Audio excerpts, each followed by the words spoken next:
Hello everybody, and today I'm here to do a different type of video that probably won't get many views, but hey, I want to do this kind of video. It's trying to understand the continuity of the Marvel animated universe from the 2010s. So these shows are definitely my childhood for sure. I know a lot of people don't really like Ultimate Spider-Man or Avengers Assemble. They prefer the Spectacular Spider-Man and Avengers, Earth's Mightiest Heroes. I definitely prefer those shows, but I do have a soft spot for these shows since I think they gave us really well entertained stories. The voice acting's really good for these characters. I honestly picture these voice actors as the main voices. If you're reading a Marvel comic, it's the best we've gotten for Marvel lately, since literally Marvel cartoons has been kind of off and on for me, since I didn't really care for What If. I did like Your Friendly Neighborhood Spider-Man. X-Men 97 was amazing. But these Marvel shows were definitely a lot of nostalgia for me. But the one thing that a lot of people complained about was the continuity of these shows. So originally it started off with Ultimate Spider-Man, with Drake Bell as the character, and where he's a controversial person, but that's a different subject. And it established a shared universe with the Avengers. We constantly got references to them, constant little flashes of them in Spider-Man's little cutaway jokes, just like Family Guy. We also got references to the Fantastic Four, some of the X-Men, and we did get Wolverine. That was the start of the continuity of these shows, and then eventually Avengers Assemble happened, and then it was trying to compete with the MCU is Avengers, so we had the 6 main Avengers at the time, including Falcon. Before Anthony Mackie played him in the Marvel Universe, we had Cap, Iron Man, Hulk, Hawkeye, Thor, so many others. It's just, yeah, I'm sorry, I'm missing some. But eventually, as the show went on, we got introductions to Black Panther, Captain Marvel, Ant-Man and the Wasp, and even Miss Marvel. But this show, yeah, it was definitely trying to compete with what Marvel was doing in the MCU, whether something big was going on in the Marvel movies, like Ultron. They introduced Ultron. Loki was in a lot of the episodes. He even turned Spider-Man into a pig. So the continuity problems are kind of obvious. It is when the Guardians of the Galaxy showed up. So originally, these shows were made before James Gunn released Guardians of the Galaxy and he directed it. Originally, they looked like their comic book counterparts, where we got a more stoic Star-Lord. Rocket's kind of the same. The trashy, trash mouth raccoon. Groot's still lovable, always saying "I am Groot." Drax is still the dim-witted warrior. Gamora is the silent, deadly assassin.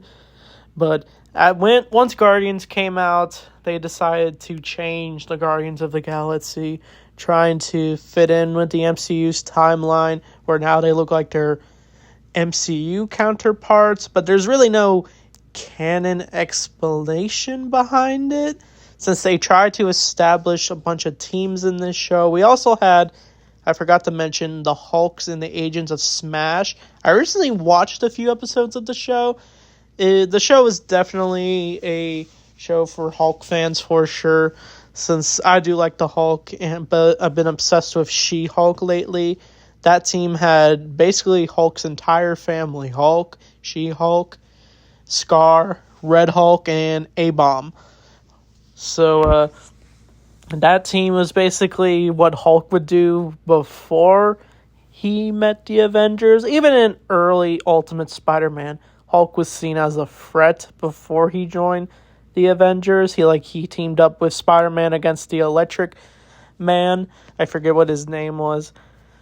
But there were multiple crossovers that were probably the best crossovers. In Ultimate Spider-Man, he would team up with Deadpool only once, Wolverine a few times, but eventually Wolverine stopped showing up in the show after season 3 since they were more focusing on the Web Warriors, where Spider-Man would go into the Spider-Verse, he would meet Miles, he'd meet Miguel, Spider-Gwen, Spider-Noir, and I would say this is, I guess you could say, the Ultimate Spider-Man's multiverse, since this Spider-Man also appeared in the Spider-Verse comic event, where we got all the Spider-Man teaming up. I guess that was the comic back then, which I did read. You should all check it out. But what is the canon explanation behind this continuity errors?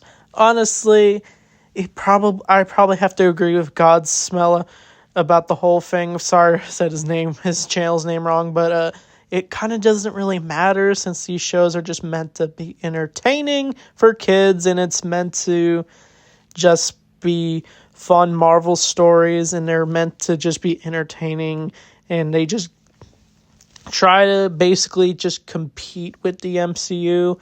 There's really no explanation behind why the Guardians change from their comic book looking counterparts to their movie counterparts. They even did like a Contest of Champions episode where a bunch of these characters come together and fight each other, which is always interesting to watch per usual. But as time went on, eventually the show would explore the Secret Wars arc, so maybe that could explain why there's different versions of them. But it seems like every version of this show had like different teams. Like Spider-Man had his team with Nova, Iron Fist, White Tiger, and Luke Cage. And then eventually it was the Web Warriors with Amadeus Cho, Agent Venom, Miles Spider-Man, and even Kane Spider-Man, the Spider Team. The Avengers would just grow their roster as the show went on, and eventually would just ignore characters like the Fantastic Four or the X-Men. We don't even know where their whereabouts could be. It kind of reminds me of the Lego continuity. Even the Lego continuity of Marvel is confusing, because originally, though the Guardians of the Galaxy did show up as a cameo, and they looked like their comic book counterparts.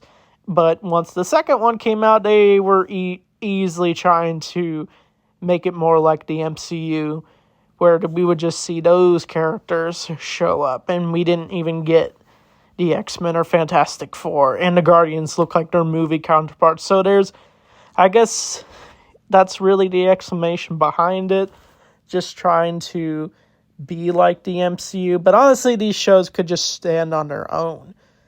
But some of the writers tried to explain why these Marvel shows connected, like saying like the Guardians maybe would be like a separate continuity from these shows, but I don't know.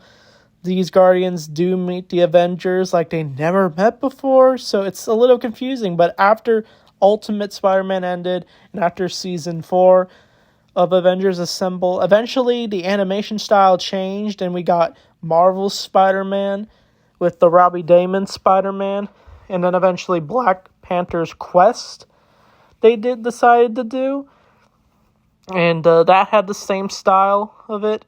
And even they did Guardians of the Galaxy Mission Breakout. And they're trying to establish those free shows as like new continuity, which doesn't really make sense. I guess they're just trying to see what works and see what is similar to their movie timeline. It's all over the place. I'm kind of repeating myself a little bit for this figuring out the continuity. But this universe definitely needed work for sure. It's just they didn't really have time to explain the continuity since they were probably on a deadline for these shows to be made, which I feel sad for since these animators probably did work hard to make these shows happen. Some people probably don't like the animation of these shows, which is okay. But I enjoyed these shows for what they were. It could never be as good to me as watching Spectacular or even Earth's Mightiest Heroes, which I wish those shows continued, but unfortunately they didn't. But even this Marvel Universe had to come to an end eventually. But they did their best, and that's all we could ask for sure. But as for other Marvel universes, there's definitely continuity errors, even in the 90s Marvel Universe, where they even made Iron Man like a TV character to the Fantastic Four in that Fantastic Four cartoon, but then later they show up as like they're already established characters. But and I honestly thought these shows took place during the X-Men cartoon and Spider-Man, but they're trying to establish X-Men and Spider-Man as their own shows. But that feels like a whole rabbit hole in itself. But I did my best to explain this Marvel Universe. I'd definitely like to review these shows one day.